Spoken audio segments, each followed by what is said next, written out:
Well, from low carb to low fat to keto or paleo, zone, animal, Mediterranean, cabbage soup, carb cutting, we have certainly run the gamut when it comes to different diets. So where does that leave us today in terms of some of those more basics like carbohydrates?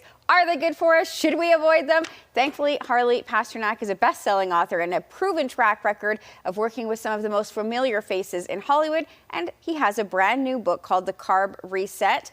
Good morning. Thank you so much for being with us, Harley. Good morning. How are you? I'm great. This book is amazing. I've had a chance to look through it and see some of the recipes, but let's start off with the basic premise because you did have me at carbs. What is this book all about? You know, I've been doing this for a long time, 34 years.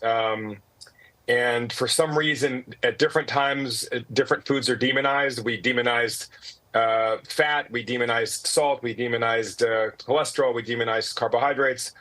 And this demonization of carbohydrates really came from the idea that if you cut carbs, you can lose several pounds even in one day.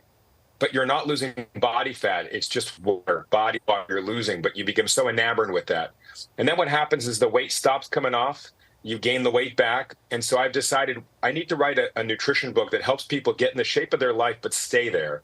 And it's enjoyable and it's backed by evidence-based science.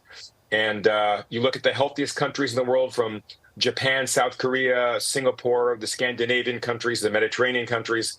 These are all amongst the highest carbohydrate consumers in the world, whereas some of the countries in the West, especially our neighbor to the south, the United States, has one of the lowest carbohydrate diets in the world and one of the highest obesity, diabetes, and heart disease rates. So let's bring back the carbs, let's get lean, let's enjoy ourselves, and let's stay lean. And I'm so glad that you mentioned that this is backed with science. Let's talk a bit about your background, because this isn't something that you're just putting together. It's not another fad diet. You do have a lot of evidence-based information in here.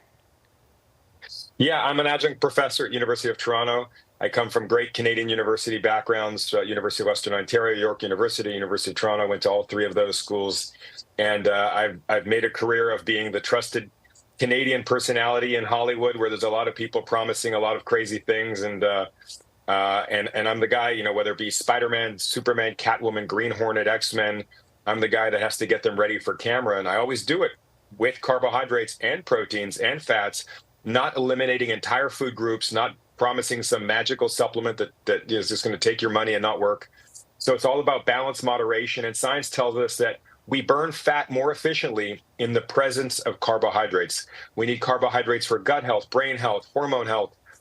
Eliminating a food group is not a proper answer or a necessary thing to do to feel your best and look your best. I'm going to put you on the spot, and we're almost out of time, but what would you say is one of the greatest myths about carbohydrates, aside from the one that you've touched on, that people think we don't need them? What would be one of the greatest myths about them?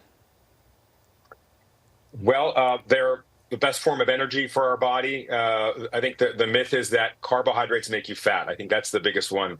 And as I mentioned, you know, you go to Japan, it has one of the lowest obesity rates in the world, and they consume most of their calories from white rice.